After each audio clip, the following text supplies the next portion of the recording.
한국당 전원책 조강특위위원회 발언을 좀 짚어야 되겠습니다. 네. 이 사람이 네.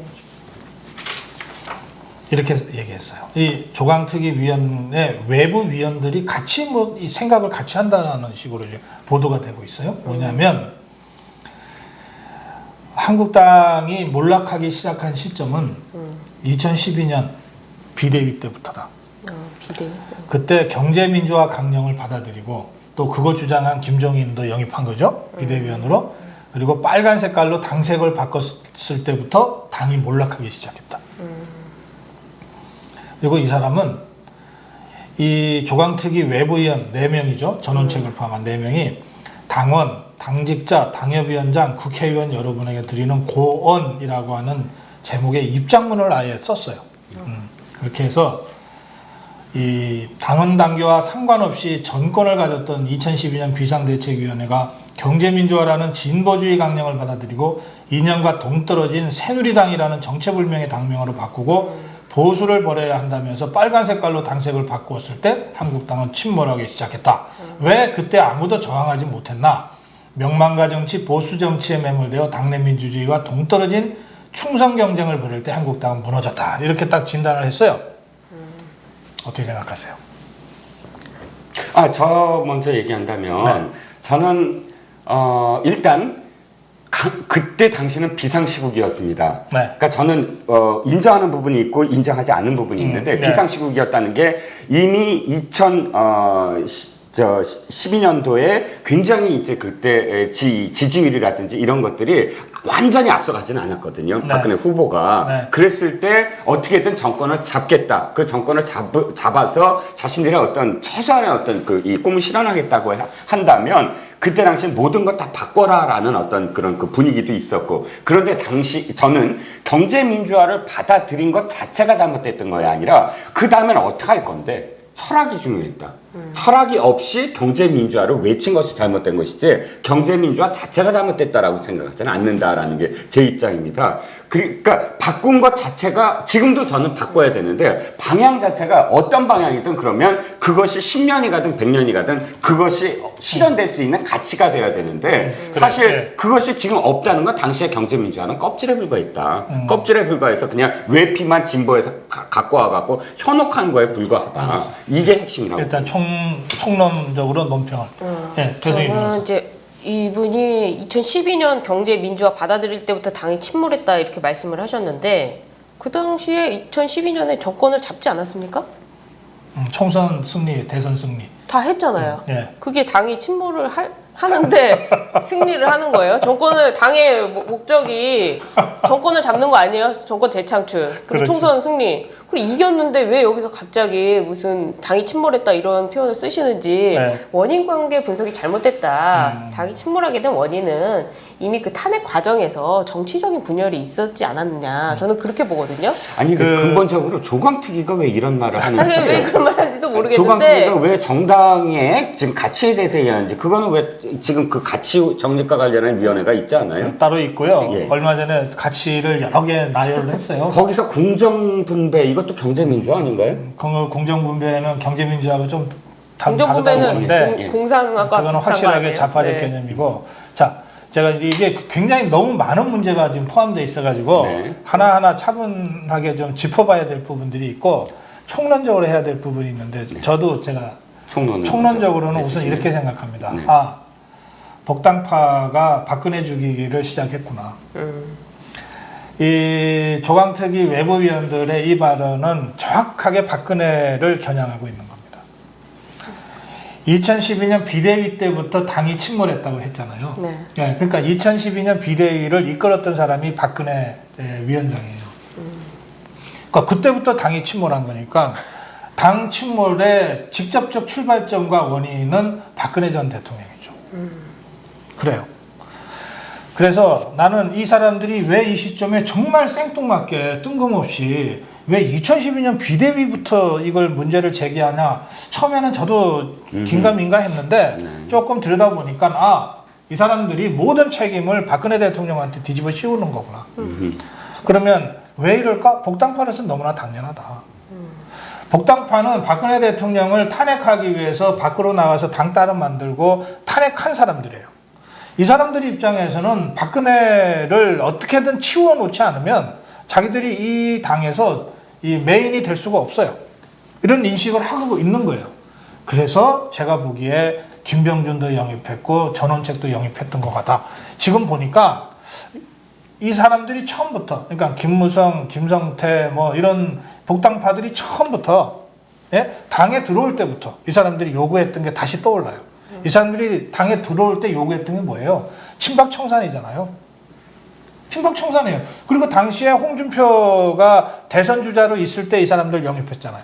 그때 홍준표 대표가 이들과 야합했어요. 그래서 친박청산하겠다고 약속한 거예요. 그래서 박근혜 대통령 출당시키고, 그리고 뭐 몇 사람 어떻게 조치를 취하고 이랬어요. 이래서 나는 이들의 이런 그 행동들은 딱 박근혜를 정치적으로 죽이는 것으로 딱 그 초점이 맞춰져 있다. 저는 그렇게 분석합니다. 총론? 네, 총론 분석이고요. 일단 우선 총론적으로 제가 만약- 이렇게 분석하는데 분석했어요? 어떻게 생각하세요? 만약 그렇다면 제가 잘못 보고 있나요? 아니요. 만약 그렇다면 예. 이건 자가당착이다라는 예. 거예요. 왜 자가당착이냐면 복당파들을 하나씩 보자고요. 복당파는 아니지만 네. 유승민을 한번 보자고요. 네. 자, 이 비대위가 어떻게 해서 출범했죠? 네. 바로 홍준표 대표가 있을 때 유승민이 최고위원이었어요. 근데 홍준표 대표를 파괴하고 그때 당을 파괴하고 비대위원장으로 그 박근혜를 이렇게 그 앉히기 위해서 유승민이 자폭을 하거든요. 네. 그러니까 그 최고위를 자폭을 하면서까지 사실은 박근혜 대통령이 비대위원장을 하게 만들고 그 두 번째 지금 복당파의 거의 대부분이 사실은 경제민주화 또는 이 따뜻한 얼굴 가진 보수라고 표명을 해요. 나갈 때, 그러니까 네. 복당하기 전에 나가서 김무성 등등 등등 또 뭐 이 등등 모든 사람들이 함께 유승민과 함께 당을 만들 바른미래당 말고요. 네. 만들 때 바른 이 정당. 사람들이 표방했던 게 사실은 따뜻한 얼굴을 가진 보수였거든요. 네. 그러니까 완전히 이렇게 이 경제 민주화와 별개의 어떤 흐름이 아니었어요. 그런데 이 사람들이 중심이 돼서 다시 그러면 보수의 원류로 돌아가자라고 이 사람들이 주장을 한다. 그러면 그 화살은 자신들한테 다시 돌아올 거거든요. 네. 너네 바른정당 나가서 뭘 했어? 너네 경제 관련 그때 뭘 했어? 그래서 이들의 목적이 네. 박근혜 죽이기에 있기 때문에 이 사람들이 논리가 자가당착인지도 지금 이렇게 돌아볼 겨를이 없는 거예요. 보세요. 당헌 당규와 상관없이 정권을 가졌던 2012년 비상대책위가 이렇게 돼 있잖아요. 네. 2012년 비상대책위는 국회의원 전체가 박근혜 의원을 영입해서 올린 거예요. 추대한 겁니다. 네. 만장일치로 추대한 거예요. 그래서 정권을 갖게 된 거거든. 그리고 정권을 줬어. 그러니까 이것은 당헌 당규와 상관없이 정권을 가졌던 게 아니라 당의 총의로 비대위원장 정권을 준 거예요. 이거 하고 진짜 당헌 당규와 상관없이 지금 정권을 함부로 흔들고 휘두르는 것은 지금의 조강특위예요. 당헌 당규상 조강특위 위원장을 사무총장이 겸임하게 되어 있는 당헌 당규를 자기들끼리 그냥 무시하고 있는 거예요. 김병준과 전원책이 야합해서 무시하고 있는 거예요. 그래서 당헌 당규를 완전히 무시하고 외부위원 4명이 그 당연직인 사무총장과 두 부총장을 배제하고 자기들이 이걸 지금 독단적으로 하고 있는 거거든요. 당헌 당규를 위반한 것은 지금의 조강특위예요. 2012년 비대위는 당헌 당규 위반한 적이 없어요. 그런데 이 사람들은 이런 이야기를 버젓이 하는 거예요. 하고 그다음에 경제민주화라는 진보주의 강령 이렇게 돼 있잖아요. 제가 오늘 이걸 여러 번 씁니다. 대한민국 헌법. 네네. 네. 자랑하셨습니다. 예, 119조. 제가 찾아서 읽어드릴게요. 119조. 이렇게 돼 있습니다. 119조가 1항, 2항이거든요. 1항은 대한민국의 경제 질서는 개인과 기업의 경제상의 자유와 창의를 존중함을 기본으로 한다. 자유시장 경제를 선언한 거예요. 119조 2항은 국가는 균형 있는 국민 경제의 성장 및 안정과 적정한 소득의 분배를 유지하고 성장과 안정과 분배를 유지하고 이렇게 돼 있어요. 그다음에 시장의 지배와 경제력의 남용을 방지하며 경제 주체 간의 조화를 통한 경제의 민주화를 위하여 경제에 관한 규제와 조정을 할 수 있다 이렇게 되어 있습니다. 이게 경제민주화 조항이에요. 그럼 이게 진보주의 강령이에요? 그럼 대한민국 저희 헌법이 진보주의입니까? 말이 안 되잖아요.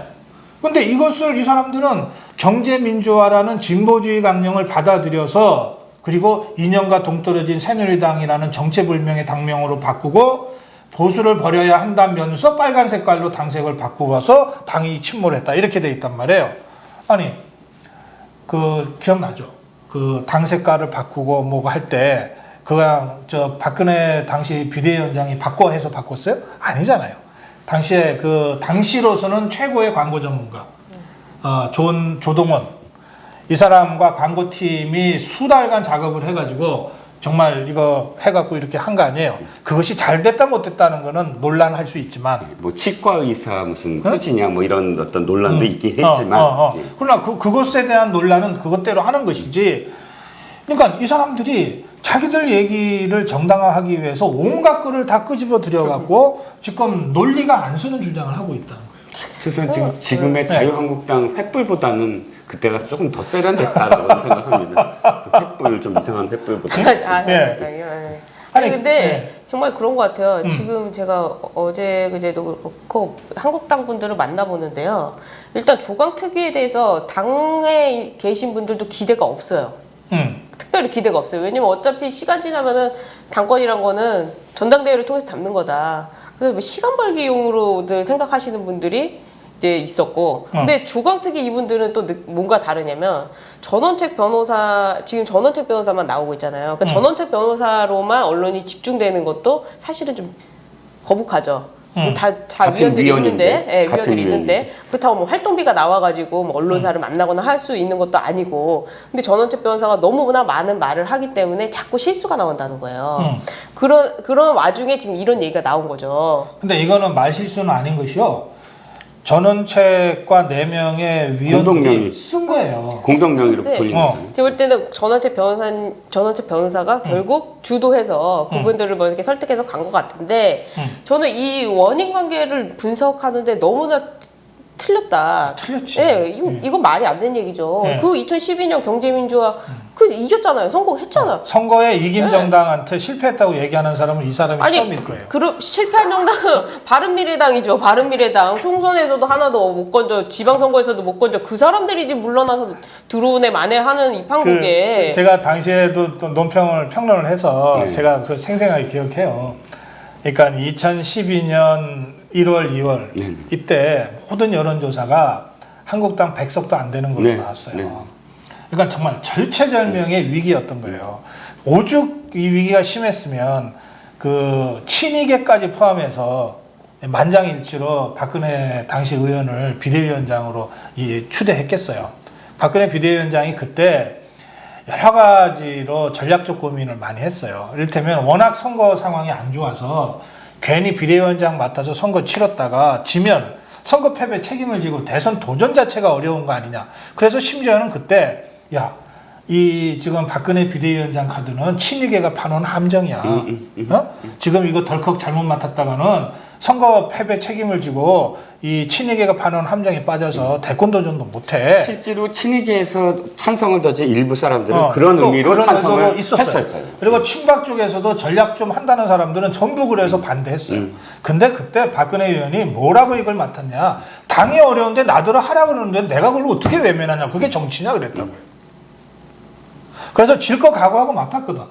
그렇게 맡아서 비대위원을 구성을 하는데 한 일주일 열흘인가 고민하면서 구성을 해서 발표했을 때부터 흐름이 바뀌었어요. 갑자기 김종인이 나오고 이준석이 누군지 모르겠는데 하버드 출신의 아주 영재가 갑자기 나오고 김성주 사장, 그 MGM인가?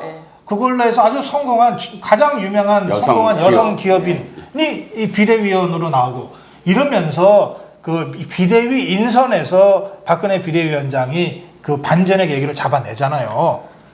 그리고 이상돈 교수도 당시에 쓴소리만 방송에서 정말 이상돈 그러면 정말 다들 두려워하고 어려워하는 그런 패널이었잖아요.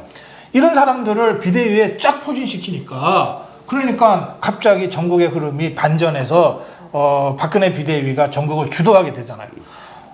왜 이 사람들은 그런 거 모르나 봐. 정말 네? 제가 한마디 더 하고 싶은 덧붙여서 그 당시 막 새로운 인물을 기용하면서 막 흘러가잖아요. 네. 근데 민주당에서는 뭐였냐면 그 당시 후보 네. 민주당에서는 질 수 없는 선거를 졌다고 했어요. 그렇지. 질 수 없는 선거를 졌다고 자기들이 인정하고 그래서 그거를 문재인 그 당시 후보죠. 후보한테 책임을 돌리면서 민주당에서 네. 그런 경험이 있었단 말이에요. 그런데 어떻게 이런 2012년 경제민주화 받아들일 때부터 당이 침몰했다 이런 평가를 할 수 있냔 말이죠. 상대방 측에서는 질 수 없는 선거를 졌는데 그러니까. 그리고 그렇게 해서 국면 전국을 반전시켜 놓고 그리고 박근혜 비대위원장이 정말 잘한 일이 뭐냐면 공심위 구성해서 개입 안 해버린 거거든. 진짜로. 그렇게 해서 이 친박 친이 간에 뭐 함정이다 뭐다 할 정도로 험한 이 갈등이 있었잖아요. 이명박 정부 내내 그 친박으로 찍힌 사람들은 어디 저 국영기업체 감사도 못했어요. 그 취재하셨으니까. 예. 솔직히 말씀드리면 서로 그랬습니다. 예. 서로 그랬잖아요. 예. 친이계가 친박 학살한 건 엄청났고요. 솔직히 또 친박이 정권 그래서, 잡았을 때도 했죠. 사실은 그 너무 신기했던 게 진영이 바뀌지 않았는데도 불구하고 처음에는 너무 철저하게 배제했다 이런 어떤 이야기가 나올 정도로 서로 그러니까. 그렇게 처절하게 진짜 배제했어요. 박근혜 비대위 때는 이명박이 대통령으로 있었을 때예요. 네, 2012년도 맞죠. 시퍼렇게 살아있을 때예요. 그러니까 그 살아있는 권력과 4년 가까이 그냥 이 투쟁하면서 와서 거기서 비대위원장을 맡잖아요. 그런데 맡고 난 다음에 친이계가 독자적으로 개보 정치도 못 하잖아요. 개파 정치를 못 해요. 워낙 그 원칙 딱 세워갖고서 밀어버리니까 이렇게 했고 사실 이 경제민주화 관련해서는 저는 이게 헌법 가치다라고 봐요. 그래서 제가 박근혜 대통령에 대해서 경제민주화 관련해서 비판을 하자면 2012년 비대위 때 진보주의 강령인 경제민주화라는 것을 들여와서 잘못됐다가 아니고 이거는 정말 이건 우리 한국당 지도부가 한 수십 년 후퇴하는 얘기예요. 이거는 이런 식의 인식이라면 그게 아니고 경제민주화라고 하는 그 대한민국 헌법 가치를 그동안 소홀히 했는데 보수가 그것을 적극적으로 받아들이고 그것의 상징적인 인물인 김종인을 비대위원으로 영입을 했어요. 그런데 정권 잡고 난 다음에 이걸 제대로 못해서 문제인 거예요. 정권 잡고 난 다음에 이걸 제대로 했으면 김종인이 왜 박근혜 정권을 떠납니까? 김종인이 떠나는 바람에 그때부터 아이고 야 박근혜 정권도 기대할 게 없겠구나. 중간층이 떨어져 나가기 시작하고 그 김종인이 마침내 2016년 총선 때 민주당 비대위원장 맡아서 그때도 민주당이 백석도 못한다고 했던 선거를 역전시켜버리잖아요. 그러니까 오히려 경제민주화를 공약으로 내걸고 김종인까지 영입했는데 그것을 약속을 제대로 충실히 못 지킨 것에서 박근혜 대통령한테 비판할 대목이 있다고 저는 생각해요. 그건 정확한 지적. 완전히 거꾸로 된 비판을 지금 하는 거잖아요, 이 사람들은. 김광두 나라정책 네. 위원장도 사실은 나중에 등을 돌리게 된 것도 네. 사실 양쪽이잖아요. 김종인과 김광두 서로 다르면서도 사실은 그렇죠. 주축이었는데 네. 둘 다 사실 그 이후에는 끌어안고 가지 못했다. 그 비전을 실현하지 못했다. 그 대목은 사실 지적할 만하죠. 아까 왜 철학이 없었다고 제가 지적을 했던 네. 게 이 껍데기뿐이었다. 사실은 그걸 굉장히 중요한데 그걸 유지하고 정말 뭐 보수로서 발현했어야 됐는데 그걸 못했던 게 사실 지적할 대목이다라고 지금 여겨집니다. 개혁의 힘을 받으려면 사실은 계속 말씀하셨지만 새로운 인물이 계속 뭐 듣지도 보지도 못한 사람들이 나와가지고 막 밀어붙이는 그런 힘이 있어야 개혁이 되는 거잖아요. 2012년에도 그랬고 그리고 2016년에도 그랬고 그 민주당이 결국 총선에서 승리한 것도 새로운 사람을 막 갖다 놓으니까 그러면 힘을 받아서 가는 건데 지금 조강특위에서 할 일은 그런 정도의 힘을 받게끔 노력을 해야 되는 거지. 네. 지금 뭐 여기 와서 내분의 분란을 일으키고 누구의 책임이고 이런 얘기들은 이미 시대가 흐르면 다 평가되는 부분이잖아요. 네. 당장에 지금 한국당이 어떻게 쇄신할 거고 한국당이 도대체 국민들한테 다가가려면 어떻게 해야 되느냐 이런 거에서 우리 조직은 어떻게 강화해야 되고 지금 원에 있는 당협위원장은 어떻게 해줘야 되고 지금 알고 뭐 핸드폰 당협위원장이라고 하는데 이런 사람들은 어떻게 걸러내고 이런 거에 지금 중실해서 나가야 되는 것이 조강특위고 비대위가 또 어떻게 하면 한국당을 살릴 것인가 이런 얘기를 종합적으로 같이 가야 되는데 이거는 막 서로 한국당을 다 그냥 저쪽 판은 다 없애버리고 이쪽 판으로 새로 잡아보자 이렇게 눈에 보이는 행동을 하니까 보는 한국당 그리고 지지자 그리고 보수에서 어디 갈 곳 없는 유랑보수들 이런 분들이 참 한심하다고 느껴지는 아까 거죠. 이 실장님도 말씀하셨는데 이 전원책이라는 사람은 왜 이렇게 오버를 합니까? 뭐 이유가 있는 거 아니에요? 제가 그냥 유추하는 건, 네. 방송에서의 전원책 변호사가 지금까지 얘기했던 것, 네. 그 이외에 뭐 스스로 비판했던 것, 뭐 한국당 네. 보수를 비판했던 것, 탄핵 시기에 이야기했던 것, 이런 것들을 종합적으로 봤을 때 사실은 전 일관된 흐름은 못 느꼈어요. 그러니까 일관돼서 전원책 그러면 이 사람은 무슨 주의자다라든지 이런 게 없었어요. 일관된 어떤 메시지가 없다. 그런데 또 하나 느낀 건 굉장히 정치적인 욕심은 많다라는 거거든요. 결국은 이 두 가지가 합쳐지면 뭐냐면은 네. 배가 산으로 갈 수밖에 없죠. 저는 지금 산으로라도 가면 이미 좋겠어요. 조광특위에 하신다고 한 것부터 지금까지 어떤 메시지도 사실은 일관성 있는 어떤 흐름이 없었다는 것. 그래서 이제 걱정이죠. 어떤 생각을 하세요? 아니, 지금 왜 이렇게 배가요. 오버하시나요? 배를 막 이렇게 부서졌어 배가. 근데 물이 막 새고 이러니까 배를 막으려고 했어요. 그런데 목수를 한 명 데려와봐. 그래서 목수를 데려왔어요. 근데 목수가 나무를 막 치면서 오히려 배에 구멍을 더 낸 거야. 그래서 야야 안 되겠다. 다른 목수 더 데려와봐. 그래서 더 데려왔어. 그래서 이 목수는 여기가 물이 문제가 아니고 이쪽 물이 문제였어. 이러면서 여기를 막 두드리니까 또 물이 새는 거야. 배가 막 계속 가라앉는 거죠 물로. 이거를 수리해서 잘 막아가지고 새로운 사람들이 와서 여기도 막고 또 원인 알고 보니까 저기도 구멍이 났네. 그래서 여기도 막고 이렇게 해야 되는데 지금 뭐 엉뚱한 데 가서 망치를 두드려가지고 배를 오히려 박살시키니까 배가 산으로 가지도 못하고 있어요. 그래. 오늘 경제 문제 얘기하다 보니까 김정인 얘기가 많이 나왔는데 여기 김정인은 기네스에 기록돼야 될 사람입니다 하고 이 비례대표로 국회의원을 5번이나 했습니다. 이거 기록이긴 해요. 네, 기록이죠. 비례 보통은 이제 정치권 관행이 비례대표 한 번 하면은 되게 안 주는 건데 네. 이 사람은 참 대단한 사람이에요. 비례대표 5번 하고 요 대목 중에서 박사님이 예. 아니 이 총 들어오신 분은 거의 6천에 가까운데 왜 3,500밖에 없을까? 또 한번 하셔야지. 제가 좋아요 눌러주세요를 안 하기로 했어요. 네, 왜요? 제가 우리 스태프들한테 야단 맞았어요. 왜요? 아니 그거 너무 자꾸 구걸한다고? 아니 너무 시청자들 압박하지 마셔요. 네? 그러시군요. 그래서 제가 어제부터 꾹 참고 있어요. 네. 한번 하세요. 제가 계속 보고는 참고 있어요. 계시대요. 예. 꾹 참고 있는데 제가 계속 보고는 있습니다. 예. 그래서 자꾸 문자가 들어오는 거예요. 박사님한테 야단 맞지 말고 빨리 좋아요 눌러주세요. 이렇게. 죄송합니다. 야단을 안 치시고 그다음부터 안 하신다고 협박을 하시잖아요. 하여튼 참 이거 저는 이제 한국당이 정말 걱정이에요. 그 김병준 비대위에서 전원책 조강 특위까지 가는 바람에 그리고 이 사람들이 무슨 생각인지 몰라도 제 눈에는 박근혜 죽이기를 본격화하는 이런 행보들을 하고 있어서 저는 뭐 박근혜 대통령에 대해서 정말 그 시시비비를 제대로 가려야 된다고 생각하거든요. 그런데 그 시시비비를 가리려면 두 가지가 필요해요. 우선 사실관계를 정확하게 알고 있어야 돼요.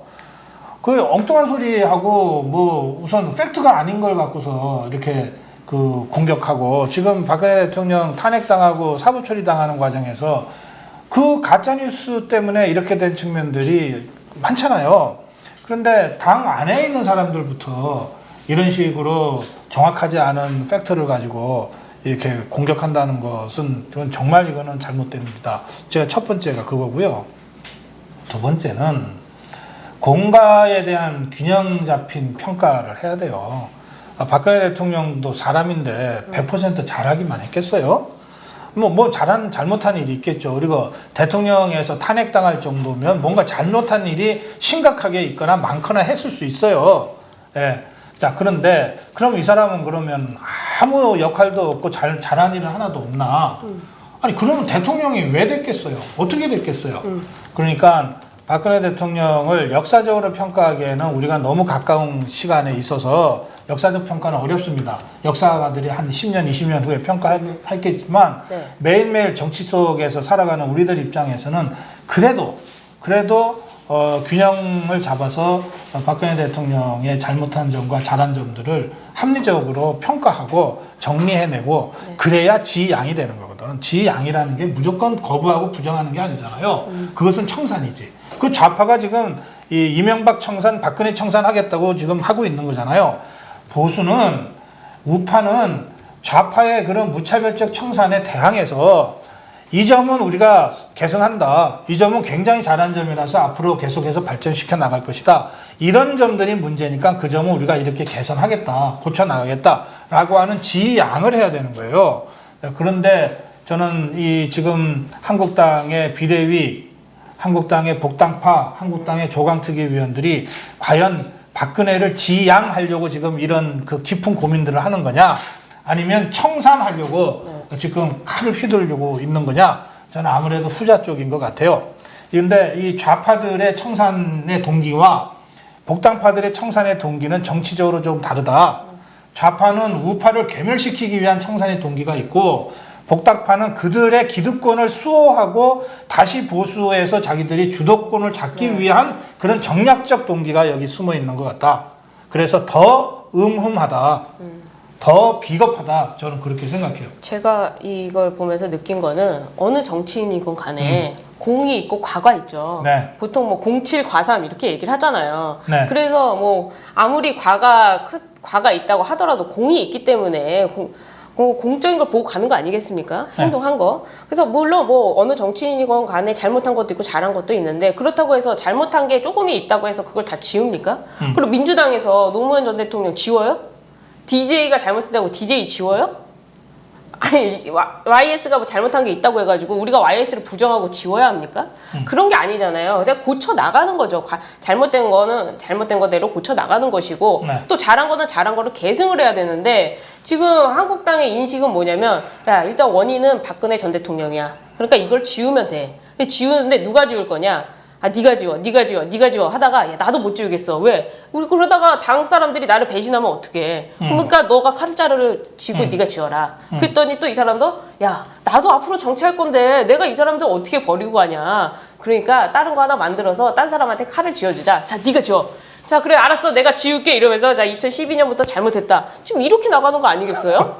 저는 이런 방식은 아니라는 거죠. 아무리 우리가 뭐 버릴 건 버린다 하더라도 잘한 것까지 다 버리는 형태로 만들어 버리는 이런 발언은 좀 틀렸다.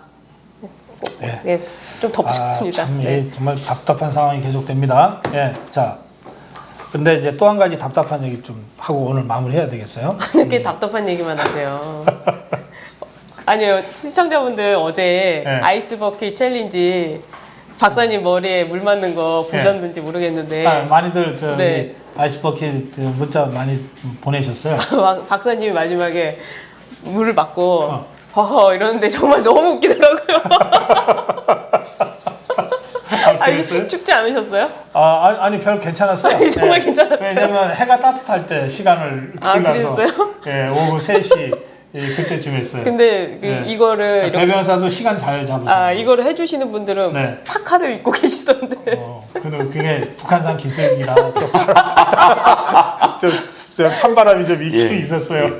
그래서 제가 거기서 또 저를 지목하셔가지고 저도 지금 네. 걱정입니다. 예, 제가 정용기 의원 한국당, 네.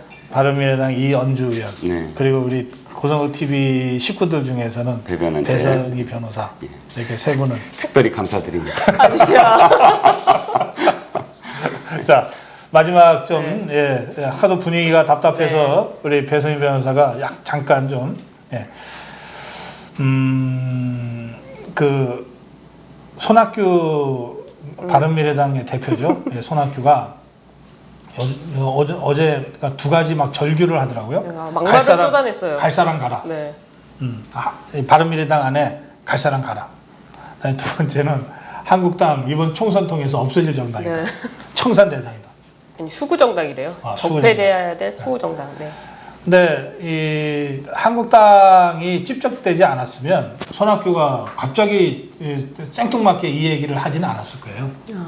한국당이 찝적찝적 됐는데 그러니까 그래서 어떻게 보세요?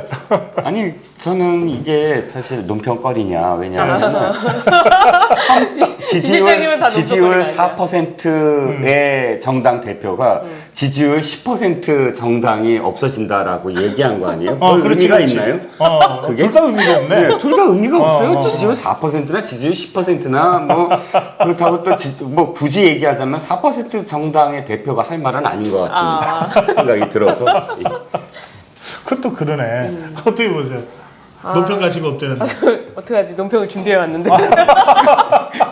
준비해온 것만 하세요. 나도 시간 20분간은 진행을 해야 돼요. 지금 네, 여러 가지로 이제 한국당이 없어져야 된다 그래가지고 제가 한번 찾아보니까 이 박근혜 전 대통령 만든 사람 중에 거기에 비서실장도 있었고요, 선대위원장도 있었죠. 유승민, 김무성원 등 그런 분들을 바른정당으로 만들어 그 전신이 이런 사람들이다. 자, 누가 없어져야 되는 것이냐 묻고 싶고요.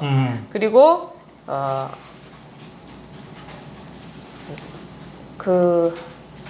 뭐 보면 살려니까 잘 안 되는 모양이다. 바른미래당에 과연 박근혜 전 대통령 탄핵에 대해서 책임이 없는 사람이 있느냐. 그래서 누구한테 없어져야 한다 이런 부분은 굉장히 그 오만한 태도에서 나오는 거 아닌가. 네, 그렇게 생각했습니다. 저는 이제 조금 보충을 하면 네. 그러니까 손학규 대표가 사실은 틀린 얘기 한 건 하나도 없다. 왜 점쟁이가 있는데 점쟁이가 이렇게 얘기하잖아요. 다 맞춰요. 점쟁이는 오면 아이고 뭔가 걱정이 있는 것 같아. 왜 그래요? 걱정 없는 사람이 전벌옵니까? 근데 걱정 있는 것 같아 그러면 다 맞아 어떻게 알았지? 이게 되거든요. 그걸 다 맞는 게 되잖아요. 근데 손학규 대표의 이 얘기들은 뜯어보면 다 맞는 얘기예요. 자 솔직히 보자고요. 내년 총선에 한국당 간판이 계속 있을 것 같습니까? 간판 바뀌어요. 안에서도 간판을 어떻게 바꾸어요? 지금 고민하고 있어요. 정당 자체는 그러니까 정당의 영속성의 문제가 아니라 한국당은 없어질 거야 라고 얘기했을 때 한국당은 없어질 거예요. 당연히. 자유한국당이라 이름 바뀔 겁니다. 네. 막 바뀌는 거 계속 준비하고 있어요. 그 얘기 틀린 거 아니잖아요. 자, 갈 사람 올 사람은 어차피 내년 총선 전에 이합 집산은 있어요. 뭐 안 그렇겠습니까? 있겠죠. 누구든 갈 사람이 한 사람이든 남뭐 두 사람이든 있겠죠. 그 두 가지 얘기하면 사실 이 두 가지는 이 손학규 대표가 얘기 안 해도 누구나 다 얘기할 수 있는 거 아닙니까? 저는 이제 이렇게 생각해요. 저도 이제 가끔 이런 것도 논평해야 되냐 그럴 때 있어요. 네. 근데 그러면 논평할 가치가 있는 사람은 누구냐? 저는 두 종류의 사람은 논평할 가치가 있다. 어떤? 첫째 대권주자이거나 아니면 정말 대한민국 정치를 위해서 키울 만한 그런 가치가 있는 그런 사람이거나. 그러니까 이런 거예요. 저는 제가 이제 아이스버킷 부탁도 드렸지만 한국당의 정영기 의원이나 바른미래당의 이현주 의원 같은 사람들은 대한민국 정치를 위해서 키울 만한 가치가 있는 그런 정치인들이라고 내가 생각하는 거예요. 그래서 그 사람들이 비록 뭐 당직도 지금 없고 재선 의원에 불과하잖아요. 그렇지만 제가 그 사람들이 뭐라고 얘기하면 소개시켜 드리려고 그래요. 키울 가치가 있는 사람들이니까.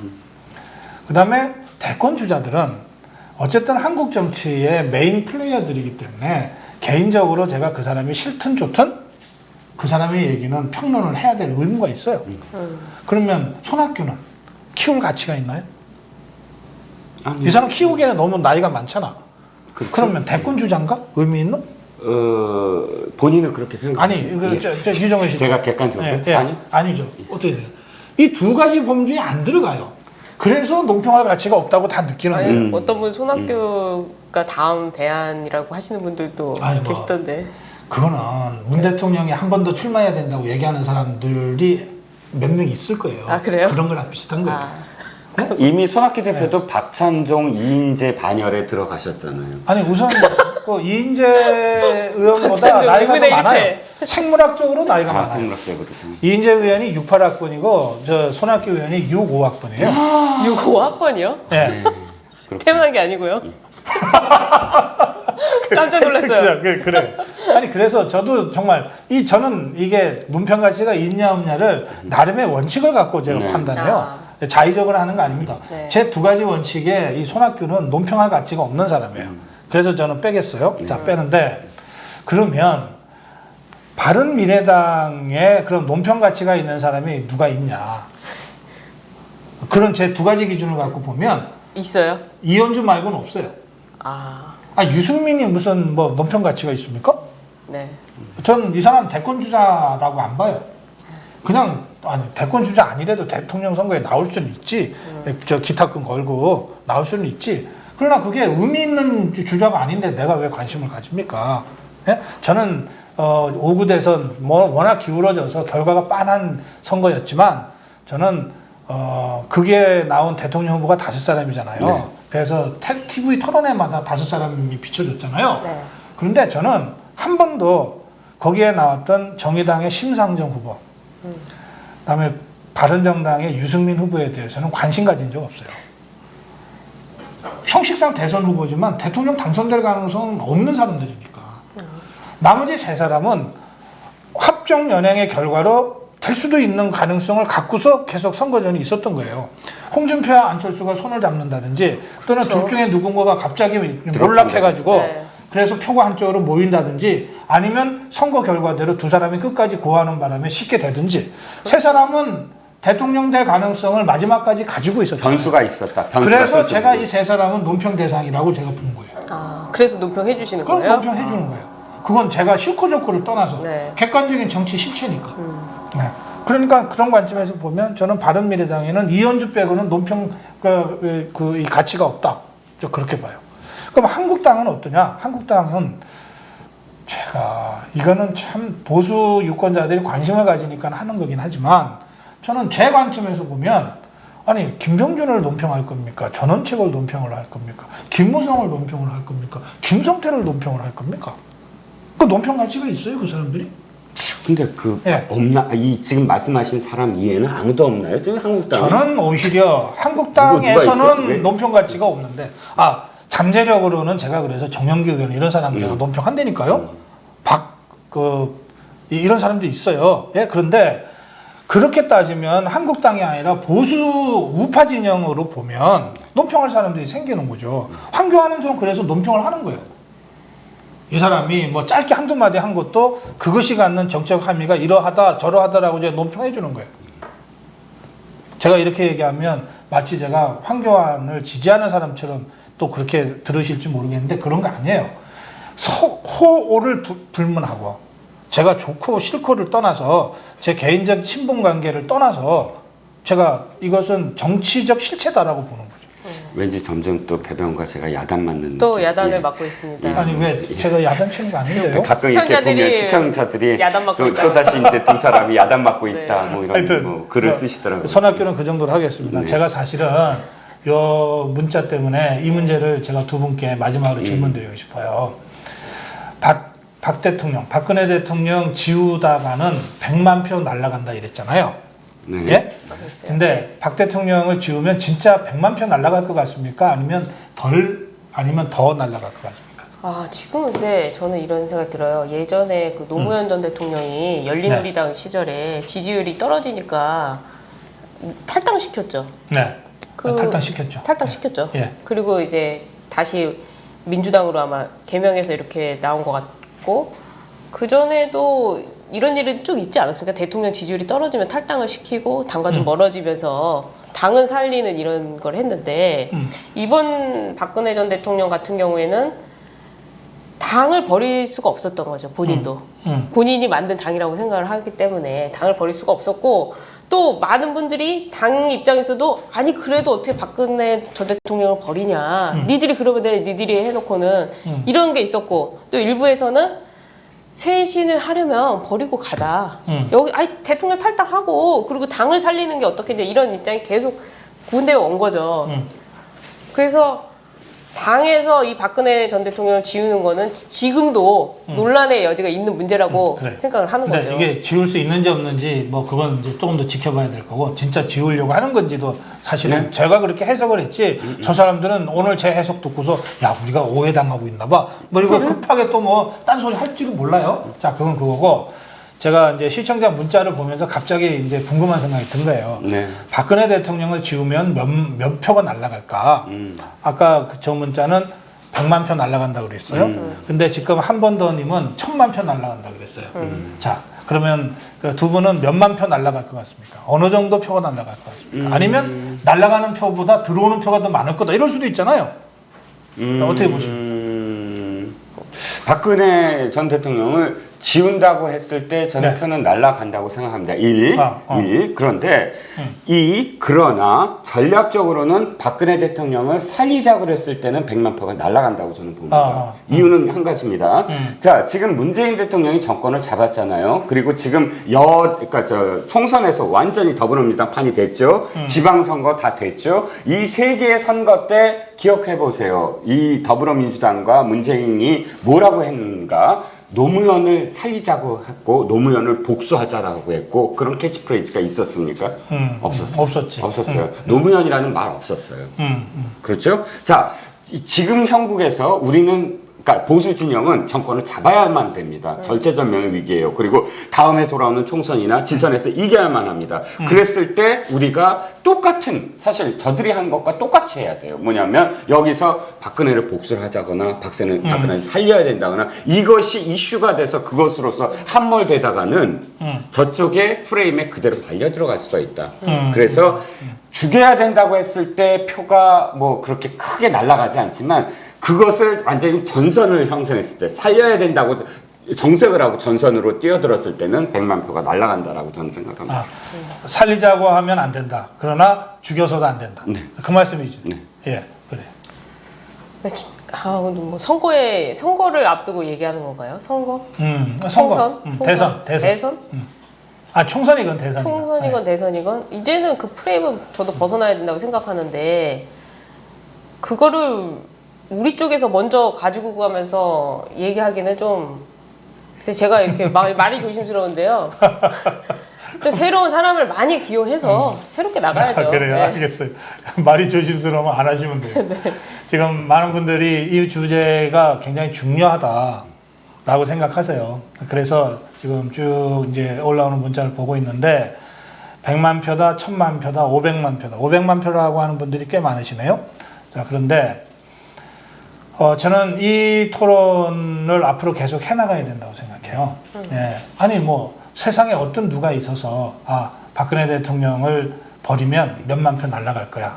대신에 몇만 표가 들어올 거야. 어떻게 이렇게 계산할 수 있겠어요? 다만, 분명한 것은 박근혜 대통령이라는 변수가 보수 세력한테, 우파 세력한테도 중요하고, 또, 지난 2년간의 그 좌파 정권의 국정 운영을 봐도 그렇고, 지난 6.13 지방선거를 봐도 그렇고, 좌파는 어떻게든 박근혜 프레임을 자기들한테 유리한 방식으로 운영하려고 해왔어요. 지금도 그렇게 하고 있고, 앞으로도 그렇게 하려고 할 것 같아요. 그러니까 좌파의 이런 전략을 정확하게 꿰뚫어 보면서 그 프레임에 갇히지 않고, 그 프레임 함정에 빠지지 않으면서도 보수 우파의 박근혜 대통령에 대한 균형 잡힌 평가와 전략적인 어떤 문제 해결이라고 하는 그 고민이 필요한 거예요. 이등 고민들이 이제 본격적으로 또 그리고 사실은 구체적으로 시작돼야 된다. 저는 그렇게 생각합니다. 제 개인적인 느낌으로만 그냥 말씀드리면 저는 박근혜를 지금 여기서 정말 죽이면 난 1000만 표 이상 날아간다고 생각해요. 대신에 새로 들어올 표가 일부 있어요. 그게 뭐 200~300만 표가 될지는 혹시 모르겠어요. 그런데 이 1000만 표는 확실하게 이른바 선거판에서 얘기하는 현찰입니다. 날아가는 건 현찰이고 들어오는 거는 어음이에요. 그런데 현찰이 소액이고 어음이 다액이라면 모험을 해볼 수 있어요. 그 어음이 현금화되는 것에는 또 다른 리스크가 있잖아요. 그래서 우리가 잃어버리는 현찰이 100만 원이다. 그런데 들어올 수 있는 어음은 한 300만 원 된다. 이 300만 원이 현금화될 가능성은 한 절반이다. 그러면 150만 원 들어온다는 거잖아요. 이렇게 계산을 해서 그렇다면 나가는 것보다 들어오는 게 많으니까 한번 버려보자. 이렇게 계산이 되는데 지금 제 느낌, 제 감각으로는 박근혜를 죽이면 1000만 표의 현금이 날아가요. 대신에 들어올 것으로 기대되는 어음은 300만 표밖에 안 돼요. 그렇다면 이거는 계산이 안 되는 거죠. 죽인다는 것은 어떻게든 살려가야 돼. 살려가야 되는데 아까 그래서 지양이라고 말씀드렸잖아요. 살려가야 되는데 저쪽 프레임에 걸리지 않으면서 살려가야 돼. 그래서 전략적으로 현명하게 이 문제를 풀어가야 된다. 아까 이정근 실장의 말씀이 그런 말씀이에요. 죽이자고 한 거 아니에요. 죽이자고 한 게 아니라 잘못 살리자고 얘기했을 경우에 역풍이 불어서 우리가 애초에 목표했던 정권 교체까지 못한다. 그 부분에 대한 전략적 고민이 필요하다. 이정근 실장의 고민이 그거였죠. 제가 오늘 되게 이런 정도의 고민이 앞으로 필요하다. 그렇게만 제가 말씀드리고 싶은데요. 어제 경향신문을 보니까 어제 박사님 기사가 일부 나와서 박사님께서 네. 방송을 좀 하셨잖아요. 네. 거기서 이제 경향신문에서 일부 박사님의 그 네. 논평을 좀 오해해가지고 네. 좀 이렇게 뭐 우리끼리 이념 논쟁을 하고 있다 뭐 이런 식으로 정체성 하니까 논쟁, 네, 정체성 논쟁을 정체성 하고 있다. 의심을 받고 네, 있다고. 그러면서 이제 말씀하신 게 박근혜 전 대통령에 대한 그 살리냐 죽이냐 이런 걸 갖고 얘기한 건데 네. 보니까 오늘 이 말씀이 그 말씀이시네요. 그렇습니다. 네. 예. 그래서 이런 부분은 이런 고민까지 이런 이 전략적인 고민, 내밀한 고민까지 좌파가 알면 안 되잖아. 우리끼리 몰래 하자. 이런 문제가 아니에요. 이 전략, 큰 전략이라고 하는 것은 세상이 다 알아야 되는 겁니다. 네. 알면서도 어쩌지 못하는 전략이 진짜 센 전략이거든요. 이건 좌파한테 무슨 저 비밀하고 이럴 문제가 아니에요. 다 드러내놓고. 다 드러내놓고 당당하게 해야 되는 거예요. 그래서 좌파가 알면서도 당하게끔 만들어야 되는 거예요. 좌파의 전략이 바로 그렇습니다. 박근혜 프레임 속에 가둬놓겠다는 거를 그 사람들이 몰래 하는 게 아니에요. 내놓고 하잖아요. 우파가 알면서도 당하잖아요. 그러니까요. 그래서 우리가 이 전략 논의를 당당하게 개방적으로 하자는 거예요. 투명하게 하자는 거예요. 모든 우파가 이 문제에 관해서 자기 입장들을 밝혀라. 이러는 거예요. 지금 한국당 비대위 김병준, 전원채, 김무성, 김성태가 이런 전략적 고민을 갖고 지금 하는 거냐? 이렇게 제가 질문을 해야 되는 거예요. 없다고 할 것 같아요. 없는 것처럼 보이죠? 예. 그래서 답답한 겁니다. 1분 딱 남았습니다. 짧게 한 말씀씩 듣겠습니다. 언론의 자유는 1000만 번, 100만 번을 이야기해도 모자람이 없다. 우리가 언론의 자유가 없는 나라가 앞으로 될 것이냐. 그것은 진짜 앞으로 이 후손들에게 부끄러운 나라다. 그 무엇보다도 이번에 김명성 기자를 배제한 건 우리나라가 언론의 자유가 없다는 걸 지금 만 세계에 공표하는 부끄러운 그런 일이었다고 저는 생각을 합니다. 네. 언론이 정말 탄압받고 있어가지고 심지어 이제 유튜브까지 뭐 규제가 들어오네 만에 하는데 오히려 그럴수록 유튜브를 더 많이 알게 되고 국민들이 더 많이 보시게 되는 것 같아요. 무언가를 탄압하면은 반작용으로 더 부풀어 오르는데 이 정부가 그걸 모르고 자꾸 때려잡는 게 아닌가 생각이 듭니다. 예.